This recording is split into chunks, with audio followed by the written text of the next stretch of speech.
dihayati secara tauhid. Misalnya inna sholati wa nusuki wa mahyaya wa mamati lillahi rabbil alamin. Itu akan pasti Allah katar, pasti mudah melihat alam ini.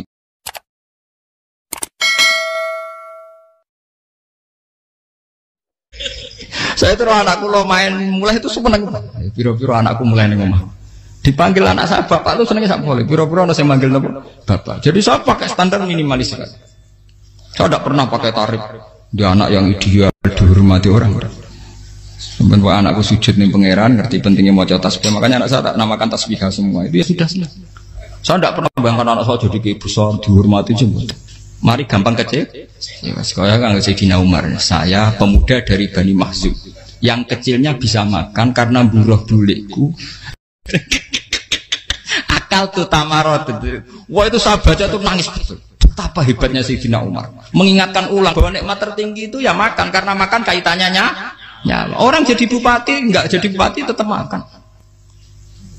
Jadi kalau ngantin saya tarifnya minimalis sekali. Nah, kalau orang sudah makan gitu, lah Allah kata mudah sekali.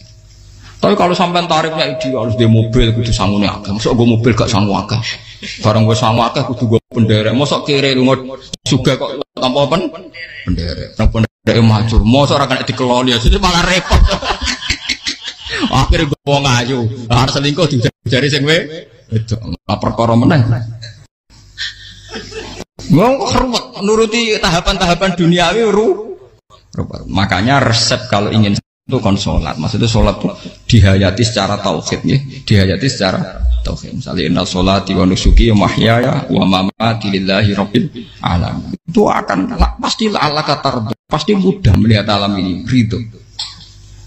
Ini satu sekelumit ya, di resep orang ulama yang saya meniru beberapa di kitab Hayati Sahabat, di kitab Hikam, dan meniru terutama semuanya sanad dari Rasulullah Shallallahu Alaihi Wasallam. Hanya suatu saat Nabi itu kagum. Abdullah bin Mas'ud itu jalan dan dikawal oleh beberapa malaikat. Terus Nabi itu heran.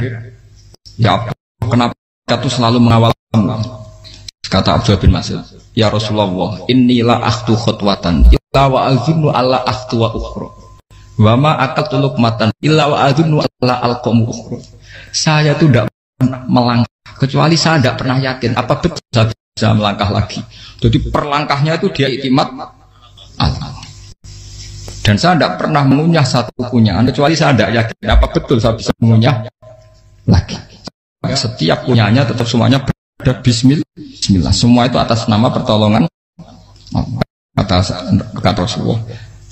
Orang kakak andaikan saya ada nabi terakhir itu jadi nabi. Jadi kemana? Makanya dulu nabi itu sering ngendikan, andaikan orang-orang kayak gitu itu ada nubuah, tentu mereka punya derajat nopo nubuah.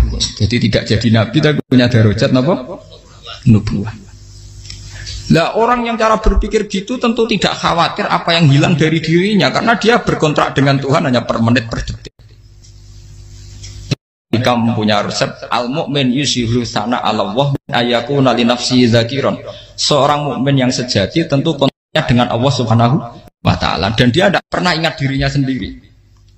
Kayak sampean pas umat tapiil, Allahu akbar, Allah maha besar, subhanak. Selalu ana wong ngrasani termasuk lali utange barang iku. Tapi yang jelas kan menjadi enjoy dengan dirinya sendiri. Paham ya? Menjadi enjoy dengan dirinya karena dia tidak sering punya kontrak dengan makhluk. Nah ini maksudnya Allah kamu. Janganlah Allah kata kamu pandang. Apa nak sholat terus kabul kaja. Apa nak sholat terus untuk duit ya bar. Karena cara pikir iso aja nak duit ya. Dan ini resep ya. Dan resep ini dari ulama-ulama yang istinad ila Rasulillah Shallallahu Alaihi Wasallam. Karena kalau Nabi itu memang cara pandang. Aisyah itu pernah ditanya, ya Aisyah, saya ini ingin makan. Apa daging yang dari sahabat ini masih? Wah ya Rasulullah sudah habis karena tak kasihkan tetangga. Itu Nabi tidak marah-marah malah bilang, kamu benar Aisyah. Biru yang kamu kasihkan tuh yang masih. Karena daging dipangan dewe kadang nuruti nafsu. Nak dikekno wong sedekah nuruti perintah pengen. Jare Kanjeng Nabi, beneran Aisyah. Dagingnya ijek. Mung kula tiyang kok malah ijek. Sing mbok sedekah malah sing ijek. Cara berpikir Nabi itu begitu. Tapi tahu-tahu disederhanakan sunnah Nabi serbanan. Lah itu kan ya memang itu bagian dari sunnah Nabi, tapi sunnah seharga 10.000. Paham ya? Ya monggo mawon sampean sunnah Nabi serbanan gitu, tapi itu sunnah yang bisa dibeli dengan murah. Hakikatnya sunnah Nabi itu rata-rata bentuknya perilaku. Napa? Zaman delok dawuh Aisyah tengene tiba berjanji kana khuluquhul Qur'an wa shimatuhul ghufran yansahu lil insan wa yafsahu fil ihsan wa ya'fu 'anil dzambi idza kana fi haqqihi wa sababi. Kana khuluquhul Qur'an, nabi ku akhlak dasare wis kaya Quran plek. Urusane akhlak. Wa shimatuhul ghufran, ciri utama sifatnya nabi gampang nyepuro. Yansahu lil insan. Dan nabi punya niat baik pada seluruh manusia. Wa yafsahu fil ihsan, sering melakukan ihsan. Dan sunnah Nabi ngoten kan luwih sering kula Quran ya wis hafal mulang. Wasimatu kufron kula gampang nyebut sampean ngaji angop ora tau tamu. Yang sahulil insan kula bedina nate tiyang mulang. Wa yafsahu fil ihsan tak ge gampang. Kula mulang ora tau. Itu sakmene kudu podium kudu wong dilo ya ora. Pokoke akhir kiamat dia ya madhep mulon ya sudah. Loh itu kan dawuh Aisyah ketika ditanya kaifa kana khuluqu Rasulillah. Dan itu semua dijawab oleh ahwal, oleh sebuah perilaku. Ndak ada Aisyah jawab nganggo atribut. Oh Nabi itu jubahan, serbanan, ndak ada itu. Memang itu sunnah ya, itu sunnah kan jangan salah paham ya. Tapi itu sunnah yang tidak dijawab oleh Aisyah. Sunnah yang sampean jawab sendiri, paham? Aisyah yang istrinya Rasulullah ketika ditanya kaifa kana khuluqu Rasulillah, beliau jawab kana khuluquhul Qur'an wa simatuhul ghufran yansahu lil insan wa yafsahu fil ihsan. Semuanya akhwal wa ya'fu 'anil dzambi idza kana fi haqqihi wa sababi wa idza diya haqqu wa lam yakun li ahadi marra'ahu badihatan haba wa idza ta'ahul miskinu ajaba yaqulul haqqa walau kana murra wa la yutmiru lil muslimin hisau wala. Semuanya itu akhwal, satu perilaku sosial. Saya ngakui kalau serbanan sunnah, ya saya ngakui. Tapi sunnah wis karena saya mewakili yang akhwal tadi, yang apa? Lah mungkin untuk sampeyan, monggo kalau untuk ngisi sunnah. Tapi mbok ya adil itu. Ini bukan kritik mboten nggih. Yang meyakini serban sunat kan sudah banyak dan itu bagus. Tapi cobalah juga meyakini ahwalu Rasulillah.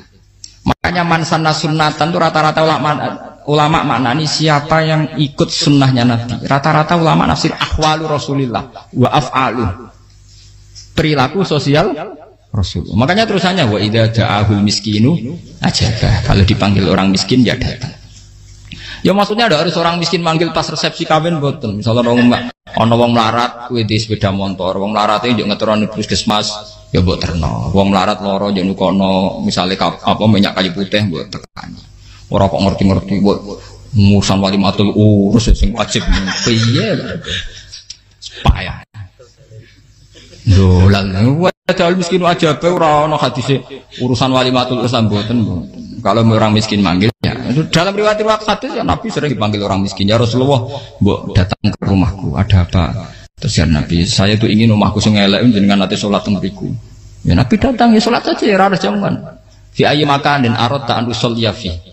Kamu di tempat mana kamu seneng salat teng mriki ya Rasulullah. Ya Nabi salat. Sing ngundang ya waras pisan. Kenangan mbek Nabi kok mae dienggo salat Nabi. Ampean tahu tanggung kiai kon salat.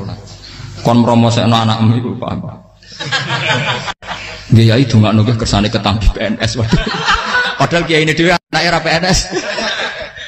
Kalau dulu kan sahabat ngundang Nabi itu ya gitu. Ya Rasulullah, saya itu ingin sekali engkau sholat di rumahku. Fa'takhidahu musollan. Kemudian tempat yang pernah engkau sholati mau tak pakai musola pribadi. Makanya masjid kiblat itu rumahnya sahabat. Karena dulu Nabi pernah sholat di satu tempat. Adalah ono perintah takhlilul kiblat itu di rumahnya sahabat. Itu sahabat dulu itu kalau ngaturi Nabi itu kenanya ingin Nabi pernah sholat di situ. Nah, ilmu ngeten ini mentek.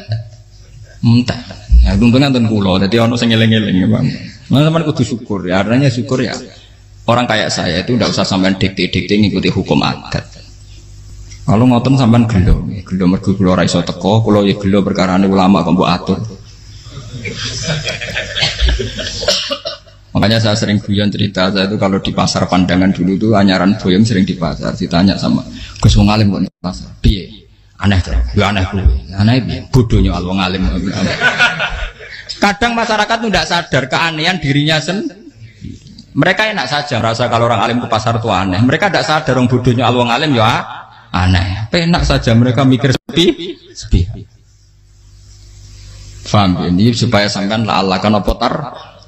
Makanya untuk Rasulullah, Nabi itu sering ngendikan ana tamu hormati. Tapi etika mertamu di Rasulullah itu walakin idza du'aitum. Mertamu Nabi itu nunggu ditimbali. Walakin idza du'itum du'iya mabni majhul. Ketika kamu ditimbali jadi ya ayyuhalladzina amanu la tadkhulu buyutan nabiyyi illa ayyudzana lakum. Jadi untuk sowan Nabi itu nunggu di meskipun sahabat tuh rindu Nabi, tidak berani sowan ke dalamnya Nabi. Kalau ingin ketemu Nabi di barno pas sholat jamaah, karena Nabi pasti keluar di andai kan Nabi nerima tamu di rumah, ya ora sida dadi Nabi. Aman nampa tamu.